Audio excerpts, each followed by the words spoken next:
बहुत समय पहले की बात है।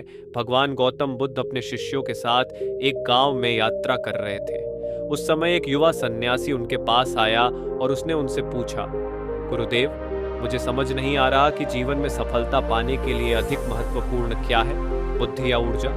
बुद्ध ने शांत भाव से मुस्कुराते हुए कहा, तुम्हारे प्रश्न का उत्तर एक कथा में छुपा है। मैं तुम्हें एक कहानी सुनाता हूँ। बुद्ध ने कहानी शुरू की। बहुत समय पहले एक राजा था जिसका नाम विक्रम था। वह अपने राज्य को महान बनाना चाहता था। राजा विक्रम के पास दो मुख्य मंत्री थे। एक का नाम बुद्ध था और दूसरे का नाम ऊर्जा। राजा अक्सर दोनों से सलाह लिया करता था, लेकिन उसे समझ नहीं आ रहा था कि किसकी सलाह उसे सर्वोत्तम परिणाम दे सकती है। एक दिन राजा ने दोनों मंत्रियों की परीक्षा लेने का निर्णय लिया।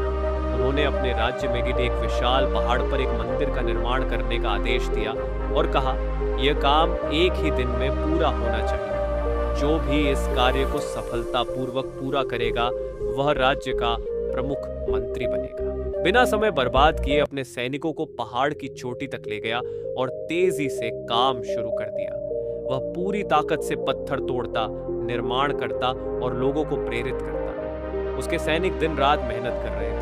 दूसरी ओर बुद्ध ने तुरंत कार्य शुरू नहीं किया। वह पहले चुपचाप बैठकर सोचने लगा। उसने कार्य की योजना बनाई, रास्ते का सर्वेक्षण किया और उन बाधाओं को पहचाना जो निर्माण में बाधा डाल सकती थी। उसने हर कदम पर विचार किया कि कैसे कार्य को सरल और त्वरित किया जा सकता है। जब ऊर्जा ने देखा कि बुद्धि अभी तक काम शुरू नहीं कर रही है, तो उसने उसे आलसी और कमजोर समझा। वह और तेजी से काम करने लगा, अपनी पूरी ऊर्जा झोंक दी। परंतु समय के साथ उसके सैनिक थकने लगे और कई पत्थर गिरने लगे। बिना योजना के काम धीमा पड़ने लगा। वहीं दूसरी ओर बुद्धि ने योजना बनाकर धीरे धीरे काम शुरू किया। उसने उन क्षेत्रों पर ध्यान केंद्रित किया जहां से पहाड़ को काटना सरल था और मंदिर का निर्माण सुगमता से किया जा सकता था। उसके काम करने के तरीके में कोई व्यर्थ की मेहनत नहीं थी और धीरे धीरे लेकिन प्रभावी ढंग से कार्य पूरा होने की ओर बढ़ रहा था। जब शाम का समय आया तो ऊर्जा के सैनिक पूरी तरह से थक चुके थे। उन्होंने बहुत मेहनत की थी, लेकिन बिना योजना के काम अधूरा रह गया। वहीं बुद्धि के सैनिकों ने योजनाबद्ध तरीके से काम पूरा कर लिया था। मंदिर का निर्माण हो चुका था।